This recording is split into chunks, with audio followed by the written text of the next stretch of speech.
last Sunday po ng taong 2025.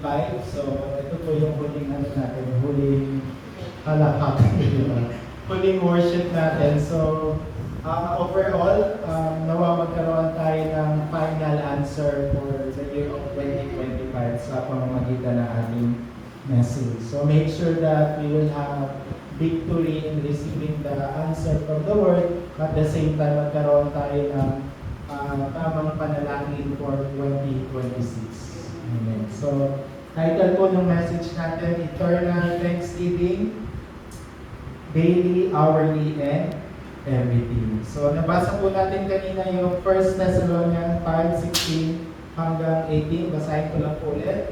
Rejoice always, pray without ceasing, in everything give thanks, for this is God's will for you in Christ Jesus. Amen. So, sa ating pong introduction, grace that we receive po in 2025. So, right po lang po na this time magkaroon tayo ng reflection kung ano ba yung mga grace na tinanggap natin sa Diyos. So, merong ups and down, may low and high, but everything is under grace of God. No? From January 1 hanggang matapos po yung taon, lahat po yun ay nasa loob ng kanyang habag. So, maaaring pag-uwi natin sa bahay, if you have at least 30 minutes, you can, pwede nyung isulat, ano ba yung mga grace na tinanggap natin for 2025 so that we can give thanks. Now we can offer eternal thanksgiving. So as we end yung 2025, we have to also relay din po yung grace na tinanggap natin for our next generation.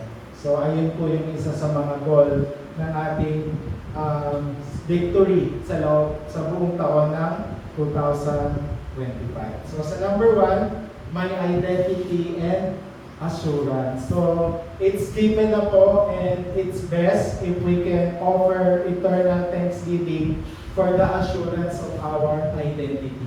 So, I hope for the whole 2025, na-confirm natin na nagkaroon tayo pa rin ng assurance of our identity, of our DNA. Ano pong klaseng DNA? That we are a child of God.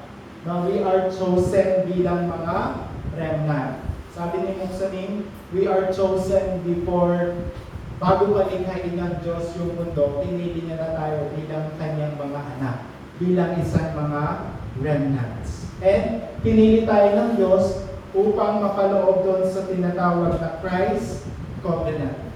So we are blessed kasi pinili ako ng Diyos para pumasok ako doon sa Covenant of Christ. So, nasa choice na lang po natin kung lalabas tayo, mapasok ulit tayo, lalabas tayo. Tayo lang din po yung mahihirapan. So, make sure that we are inside Christ's covenant.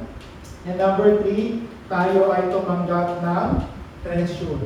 Na tinanggap natin si Yesu Cristo bilang kayamanan.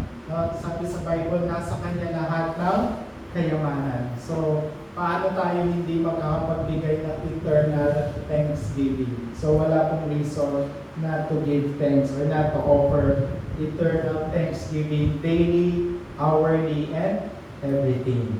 So, sabi po dito sa 2 Corinthians 4:7, but we have this treasure in jars of clay to show that this all-surpassing power is from God and not from us. So, hindi po ito dahil sa sarili nating effort, ito po ay ibinigay sa atin ng Diyos.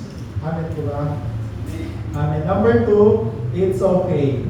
So, kahit saan po galing yung word na it's okay. So, kanina sabi ko kay Deaconess Bill, ano kayong magandang iparin na word dito? But yes po, everything will be okay. Dahil tayo po ay isang anak ng Diyos, dahil tayo po ay isang remnant, lahat po ng mangyayari sa buhay natin, we can confess na it's okay. Kensya na. Diba? Kensya na yun. In Korean. So, bakit po it's okay? Kasi dito po sa mundo, given na po, there will be full of crisis, full of problem, conflicts, and difficulty. So, it's up to you if you can run or if you can stay. So, if we stay, it's gonna be okay po para sa ating mga anak ng Diyos. So, yung iba pong klase ng problema na nararanasan natin, minsan kasi, di ba, parang ang sinisisi natin lagi si Satan. Si Satan kasi nag-isip ako, ganyan. Yes, nag-isip ka ni Satan, pero yung mga problem na yon, crisis na yon, worries, or mga difficulties, ito rin po ay hinahayaan ng Diyos. At yung iba doon, binibigay din talaga ng Diyos. Intentional kung binibigay ng Diyos yung mga problema na nararanasan natin. Kaya bilang anak ng Diyos, affected pa rin po tayo. But importante, we can confess na it's okay. And then good thing, we are people of covenant. So yun po yung lamang natin. Crisis, problem, lahat ng difficulties darating sa atin. Pero ang lamang po natin, we are people of covenant. And we can always receive yung righteousness sa ilalim ng mga crisis, sa ilalim ng mga problema. And we can have peace, we can have joy. So it's okay. Don't worry. Sabi natin sa don't worry. Sabi sa 2 Corinthians 4:8-9. Ito po yung kantang tawag doon, Yes Lord. So let's read 2 Corinthians 4:8-9. We are hard-pressed on every side but not crushed, perplexed but not despair, persecuted but not abandoned, struck down but not destroyed. Amen. So, kumbaga sa term ni Pastor, almost patay. No? Lagi niyan sinasabi na almost patay lang tayo pero hindi pa tayo patay. Naalala ko nung sabi ko, kung saan hindi, talaga ko na isang sabi kasi almost patay na ako. Sabi na, okay lang, at least hindi ka pa patay. Diba? So, sa mga anak ng Diyos, there will be situation na we're almost patay, pero ang importante, buhay pa rin tayo. Na humihinga pa. So, sabi sa kanta, God will make a way. Na where there seems to be no way. So, buhay pa rin po tayo. Amen. Number 3, why can we only be thankful? So, bakit pa tayo kailangan magpasalamat lang sa Diyos? Kasi, will pa rin po ito ni God. So, it's choice pa rin ng Diyos na bawat mga anak niya ay magbigay ng pasasalamat sa Kanya. Will of God, plan of God, na isang people of covenant, isang remnant, isang child of God, ay magbigay ng pasasalamat sa Diyos. So, ang Diyos pa rin yung masusunod dahil ikaw ay makakapagpasalamat. So, witness of absolute thanksgiving. So, nawa, tayo yung maging witness na tayo ay palaging nagpapasalamat sa Diyos. So, ups and down, low and high, yung kumbaga na-breakdown ka na, dapat nagpapasalamat ka pa rin sa Diyos. Every day, every hour, and every time. So, kung hindi ka magpapasalamat sa Diyos, hindi ka sumusunod sa plano niya, hindi ka rin sumusunod sa will niya. So, kaya minsan, mga anak ng Diyos, hindi tayo nagpapasalamat lang sa mga blessing, mas nagpapasalamat pa tayo sa mas maraming mga problema. Kasi it's plan of God and it's a will of God. 1 Samuel 7:12, kaya na-confess ni Samuel yung word na Ebenezer. So sabi dyan, then Samuel took a stone and set up between Mizpah and Shen. He named it Ebenezer, saying, thus far the Lord help us. Diba? Ganun na lang kami tinulungan ng Diyos hanggang sa makarating kami dito. So nawa, bilang PJC, bilang member ng Philippine Joyong Church, mamuhay tayo with Ebenezer. No? Ganito na lang ako tinulungan ng Diyos hanggang sa ngayon. Humihinga pa rin. No? Gumagalaw pa rin. So, nawa magkaroon tayo ng ganyang confession. Amen. So, for our main message, so, rejoice always for yung eternal Gospel 24. So, Gospel is everything po. Kaya lagi po natin naririnig, Gospel is everything, only Gospel, only Christ. Sa loob ng Gospel, Christ is a true priest, true king, and true prophet. So it means yung gospel po is complete, sufficient, sapat, no? Kumpleto, sapat, at eternal. So as long as complete, sapat, eternal, that's everything po. Bilang nakatanggap tayo ng gospel. And if you realize this gospel, wala kang choice kundi to rejoice always. To be happy po. Always happy, always smile. Kasi you have received yung complete, sufficient, and eternal gospel. So, gospel is not one of the solution, is not part of the solution. Gospel is only solution. So, hindi lang siya parte ng solusyon or hindi lang siya isa sa mga solusyon. Siya talaga yung totoong solusyon. So, wag natin ma-mix. Wag tayong magkaroon ng confusion kasi gospel is everything. Gospel is answer for everything. And it solve po yung root cause ng mga problema. So, hindi lang yung problema, pati yung pinagmulan ng problema. So, when we receive the gospel, when people receive the gospel through us, pupuntiryahin niya na pati yung pinaka-ugat ng problema. So, that's the gospel that we have received. So, ano pa? Yung tinatawag niya na the problem o yung faith. So, yung deepest problem po ng tao is not about yung daily sins o hindi yung daily problems o yung circumstances. Hindi po yun yung pinaka-problem ng human being, but the sin. Yung sin na nagbibigay ng disaster, yung sin na nagbibigay ng reason na mapunta ang tao sa impyerno. So, people try to escape. Palagi po silang nag-escape by good deeds, religion, iba't ibang klase ng solusyon. But for us, ang importante sa atin is maintindihan natin, we need to understand that everything is part from the fundamental problem.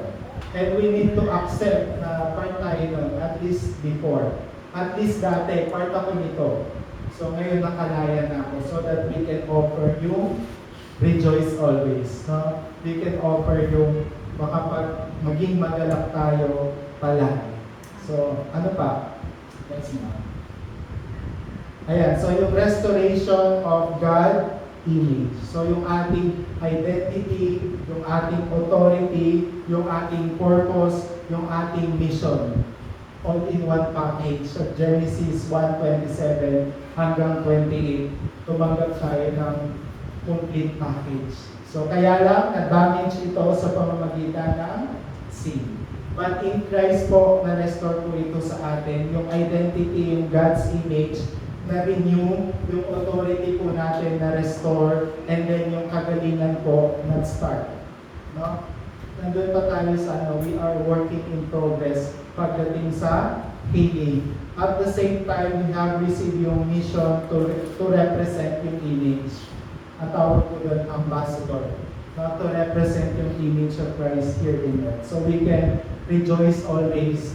We can smile always. Amen. Amen. And then, number 4, yung in Christ, the old life ends. Diba? The old is gone, the new has come. Let's read po yung 2 Corinthians 5:17. Therefore, if anyone is in Christ, the new creation has come, the old has gone, and the new is here. So, God will give us new things. God will create us as new things. So, wala na po tayo dun sa dati nating pagkatao. Tapos na yun. Huwag na natin simulan po ulit. Amen. So, number 2, pray without ceasing. So, hindi yung pray without ceasing. So, dapat pag nag-pray, wala ka nang sisisihin. But, pray without ceasing, ang ibig sabihin lang po na never stop praying. No, huwag tayong titigil manalangin. Bakit kaya? Kasi when we pray, binubuksan ng Diyos yung ating spiritual eyes para makita yung eternal answer. So yung goal natin is not material answer, is not anything but yung eternal answer. Yun yung dapat po ma-receive natin. Sabi po dyan sa God does not rest. No, kahit sabay-sabay po tayong mag-pray, wala pong pila. No, hindi yung panalangin po natin, sabay-sabay po for sure, pero wala pong pila. Lahat po yan naiintindihan ng Diyos, lahat po yan naririnig ng Diyos. Kaya sabi, hindi po nagpapahinga ang Diyos sa bawat panalangin natin. Kaya never stop praying. Huwag nating hayaan po na magpahinga ang Diyos. Sabi ko sa Biblia. Let's say po yung Psalm 121, 305. Sabi dyan, di niya ako hahayaang mabuwal, siya'y di na matutulog, ako'y babantayan, ang tagapagtanggol ng bayang Israel, hindi natutulog at palaging gising. Si Yahweh ang ating tagapag-ingat, laging nasa piling upang magsanggalang. Sabi sa kanta ni Gary B, di ba? Huwag natin yung tanongin, no? Yung natutulog ba ang Diyos? Huwag tayo magtanong ng gano'n kasi hindi po. Hindi po nagpapahinga ang Diyos. And then pray with faith holding to covenant. So we have 7-7 prayer. If any reason di kayo nakapag-pray the whole day, we still have prayer meetings. We can have yung complete prayer, yung 7 prayer. So John 14:14, you may ask me for anything in my name and I will do it in the name of Jesus. So lahat po sa pangalan ni Jesus. Huwag na po sa ibang pangalan. Sa pangalan lang po ni Jesus. And then sa number 2, one of the best prayer po is yung guidance of the Holy Spirit. No? Yung Acts 1:8. No? You can ask God, Lord, can you fulfill po yung Acts 1:8 sa buhay ko? It's very powerful na ma-experience natin yung kapangyarihan ng banal na Espiritu. At the same time, na-experience natin yung fruit of the Holy Spirit. Guidance, working, and fruit. Yung 9 fruits. If naalala niyo pa, di ba? Love, joy, peace, patience, kindness, goodness, faithfulness, gentleness, and self-control. So, mahirap po yun makomplete, no? For sure, minsan dalawa lang, minsan tatlo lang, minsan 5 lang. So, ang goal natin na-experience natin yung siyang na bunga na banal na Espiritu. So, we call it 300%. Ephesians 6:18, and pray in the Spirit on all occasions with all kinds of prayer and requests. With this in mind, be alert and always keep on praying for all the Lord's people. So, kahit po yung banal na Espiritu po, tinutulungan po tayong manalangin. Diba? So, keep on praying. Keep on praying po. So, never stop praying. Philippians 4:6-7, very familiar. Do not be anxious about anything, but in every situation, by prayer and petition with thanksgiving, present your requests to God, and the peace of God, which transcends all understanding, will guide your heart and your mind in Christ Jesus. So it's very clear po, no? Present your requests to God. So sometimes kasi yung request natin, pinipresent natin sa tao na hindi pa natin na-present kay God. So mali po yun. Present your request to God first. So ano pa? Ay, mali. Ito pala yung, yung time na, there are times po na we don't know how to pray, no? Sino po naka-experience doon?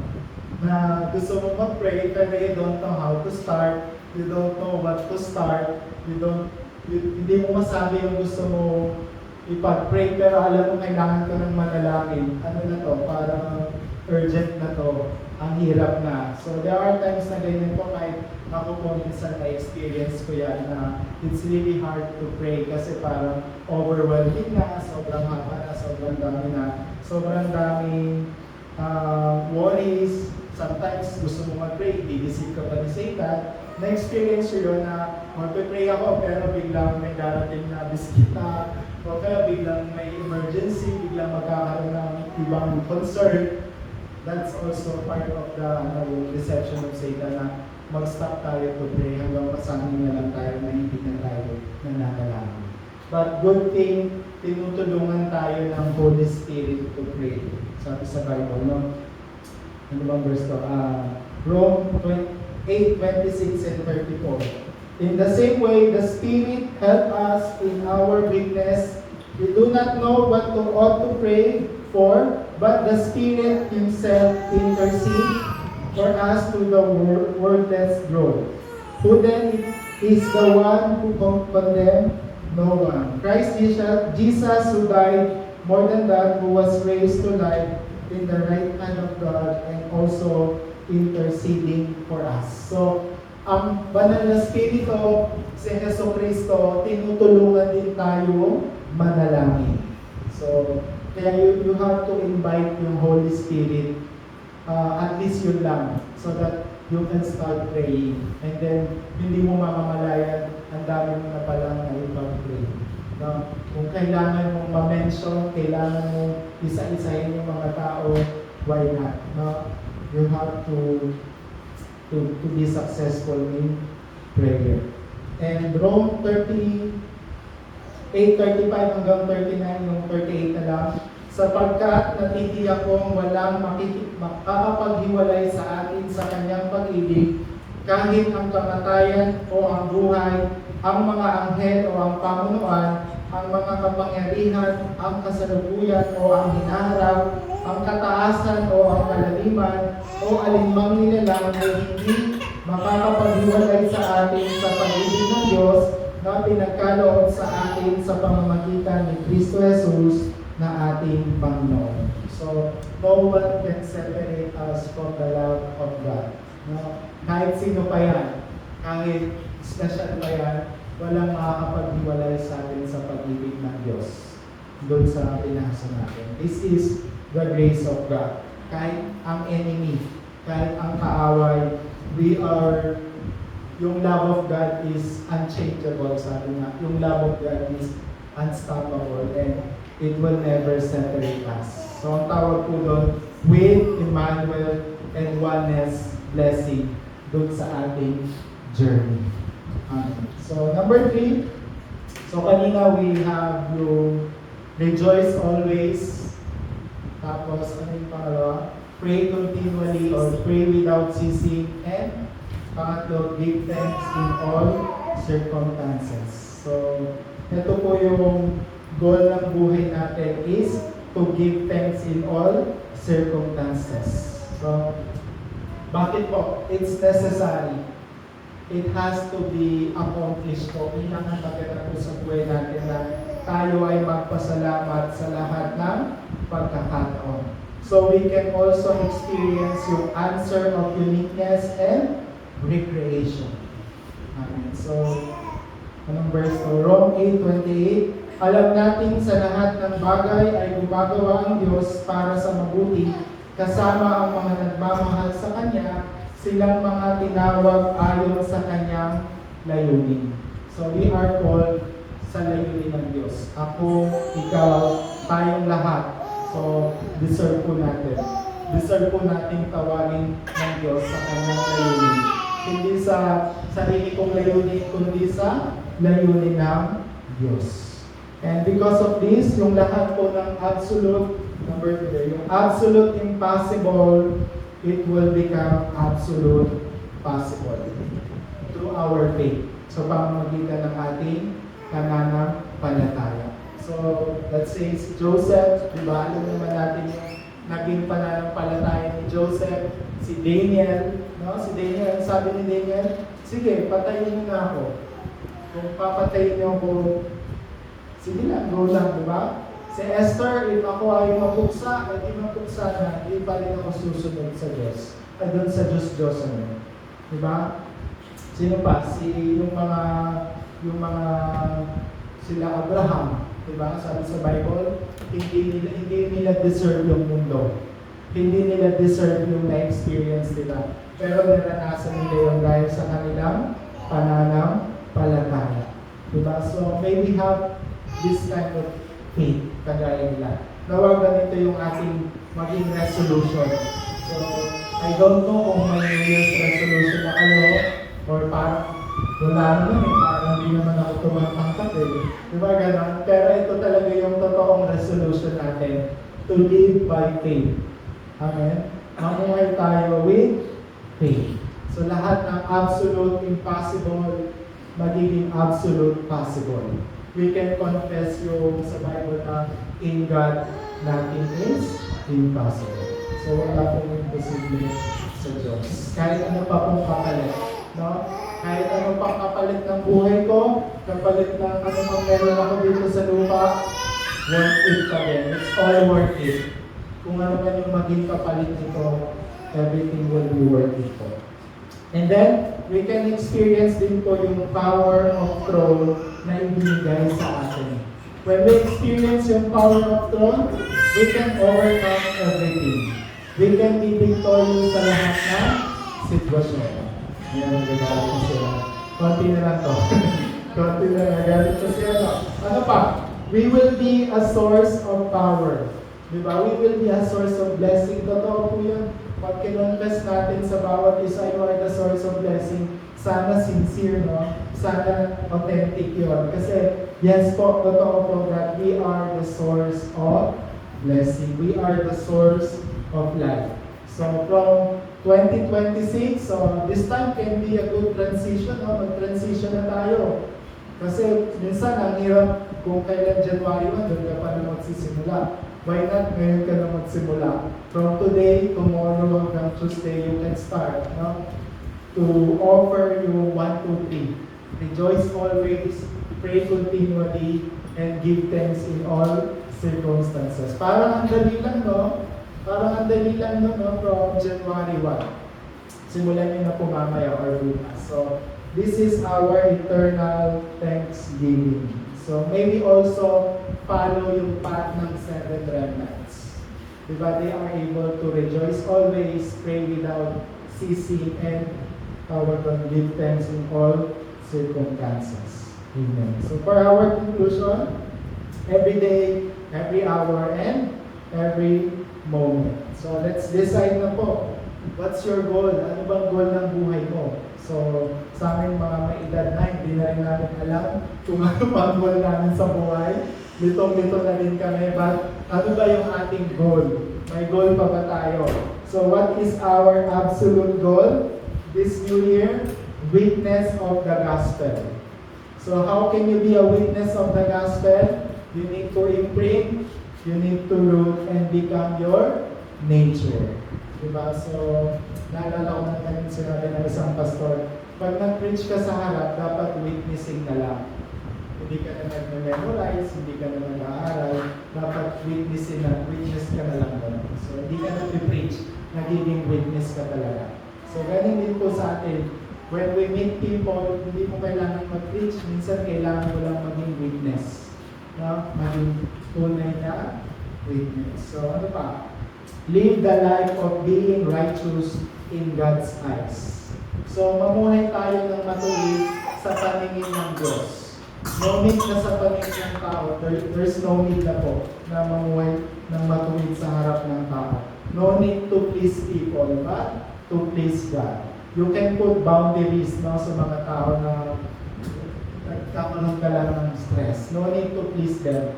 You need to put boundaries, but you have to please God, being a righteous. So, it's so important na we are pleasing God. So, wala dyan, hindi ko na nalagay. Habakuk 2:4, ito ang mensahe, ang hambog ay mabibigo sa kanyang pagmamataas, ngunit ang matuwid ay mabubuhay sa pamamagitan ng kanyang pananampalataya. Amen. Diba? So, wag po tayong maging humble.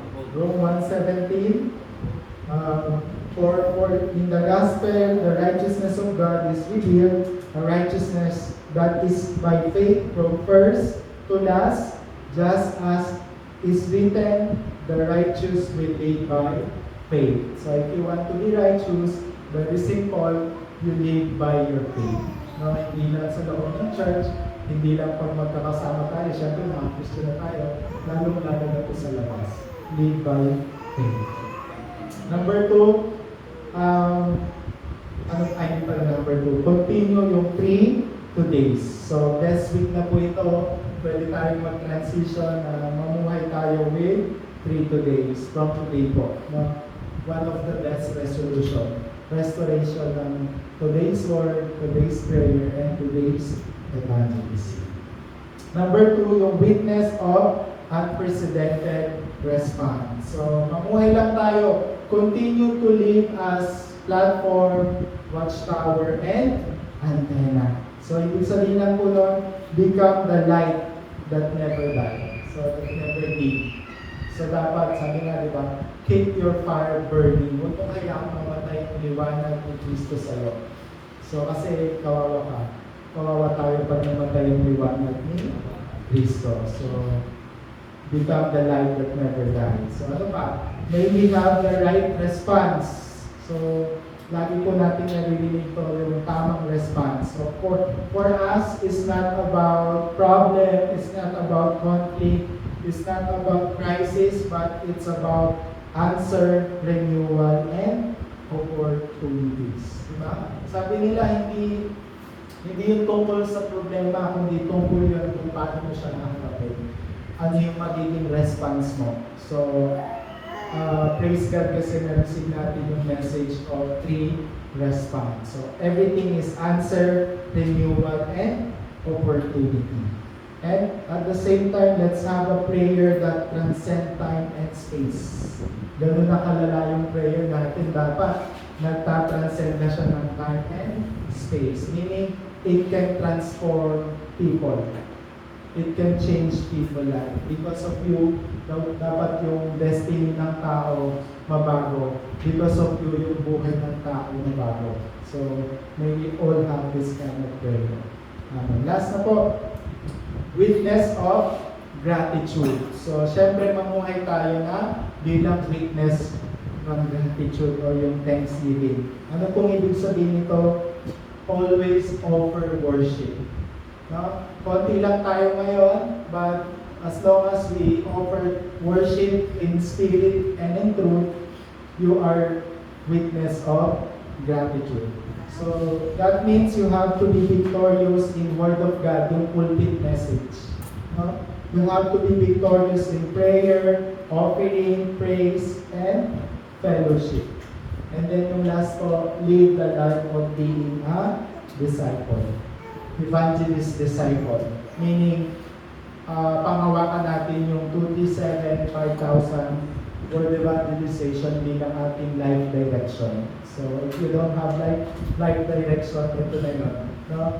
237 mission. And only glory to God. So, resolution natin for 2026, Soli Deo Gloria. Offer glory to God. So, yun lamang po, and maybe have answer po from this message kasi last Sunday na po ito ng 2025. So, palapakan po natin ang Diyos.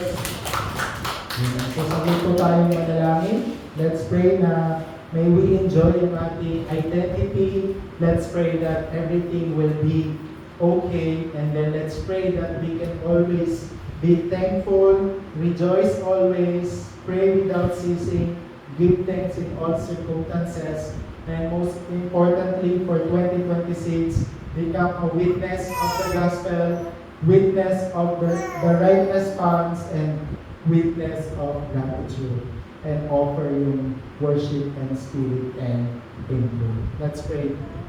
Lord God, maraming salamat po sa importanteng mensahe na aming na-receive bago pa man matapos ang taong 2025, Lord God.